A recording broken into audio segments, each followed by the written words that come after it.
So what do I love?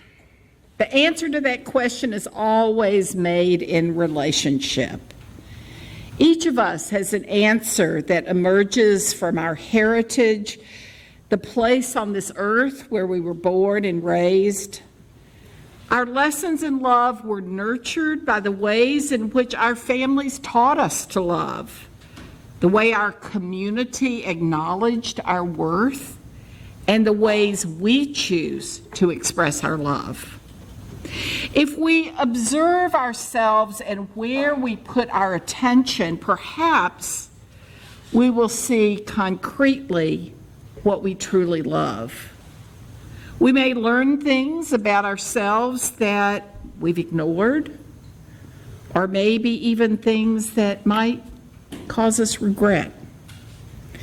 Therefore, the practice of attention is important, maybe even essential, so that if we find our actions and words are not in keeping with what we feel we love, then we need to manifest our love in ways that honor the people and things and causes we cherish. We need to make intentional changes. Wayne Muller offers a meditation on the question of what do I love? So let's just enter into a space of reflection. Attention is the physical manifestation of love. If I keep pushing my children away when they want me to play with them, they don't feel loved. I may have love in my heart. I may feel joy when I see them and want only the best for them, but they will feel my love only when I turn around and give them my undivided attention. Through my attention, they experience my love. Attention is a tangible measure of love. Whatever receives our time and attention becomes the center of gravity, the focus of our life. This is what we do with what we love. We allow it to become our center. What is the center of your life? Carefully examine where you spend your attention, your time. In your mind's eye, look at your appointment book, your daily schedule. These things, these meetings, errands, responsibilities, this is where you dedicate your precious days, hours, and moments.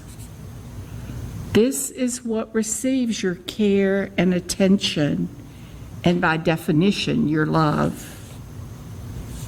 What do you notice about those people and things that get your attention? Is this what you wish to love?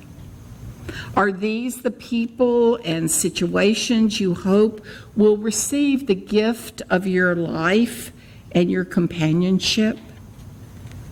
Are these the places you would intentionally choose to offer your love and devotion? Why? Why not? We become what we love. Whatever you are giving your time and attention to day after day, this is the kind of person you will eventually become. Is that what you want? To go deep into the question of what we love, for love is more expansive than simply who we love.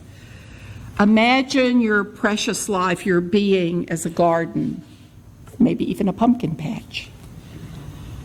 It's the center, the focus of your life. You first need to do everything it takes to make sure that your garden will flourish. The first thing is to pay attention to every aspect of its care. I learned that the hard way this summer. My new wildflower garden burned up because I didn't give it enough water and attention, and it was scorching this summer. Sometimes I do that with myself. A lesson learned the hard way. Sometimes we ignore what we need. When we look at our lives, the garden we want to plant in our soul needs to be that which we truly love. Seeds that will flourish, that will nurture us and provide us with joy and beauty. Yet before you or I can ever plant anything, we have to prepare the soil. Getting rid of rocks and weeds that clutter our lives needs to happen. We need to clean away that which is not worthy of our love. We need to work the soil in the land and the soil in our hearts.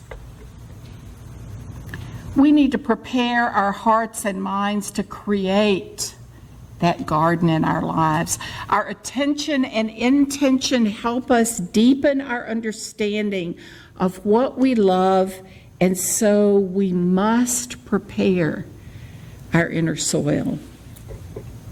Part of the foundational work is taking the time to break up the clods or stuck places in our psyches, adding important nutrients to poor soil or tired souls, putting up a fence or boundary to keep the predatory creatures away from our precious garden, or negative people and influences from our tender hearts. Only when we've taken care to prepare the soil can we focus on making sure what is planted is what we choose and not weeds that sprouted up in the dark. What harvest of care and compassion do we want? What will bring us joy and nurture our soul? What will enable us to be the most loving person we can be? What seeds do we want to plant? Thich Nhat Hanh, the great Buddhist teacher, offers some advice on the kinds of seeds we want to spread in the garden of our being. He writes, "There are many kinds of seeds in us, both good and bad. Some were planted during our lifetime, and some were transmitted by our parents, our ancestors, and our society. Our ancestors and our parents have given us seeds of joy, peace, and happiness, as well as seeds of sorrow, anger, and so on. Every time we practice mindful living, we plant healthy seeds and strengthen the healthy seeds already in us. Healthy seeds function similarly to antibodies. When a virus enters our bloodstream, our body reacts, and antibodies come and surround it, take care of it, and transform it. This is true with our psychological seeds as well. If we plant wholesome, healing, refreshing seeds, they will take care of the negative seeds, even without our asking them. To succeed, we must cultivate a good reserve of refreshing seeds. What I love, what you love, becomes clear when, with intention, we lovingly care for ourselves. Only then, when we come to know and love ourselves, can we see clearly what and who gives us joy. We then have the capacity to be available to those we love, and the clarity to know when we need to step away from people and situations who do not nurture our well-being and the well-being of those within the sphere of our compassion. When we live from a place of care and compassion, then our ability to reach out, to live love in the community with others is possible.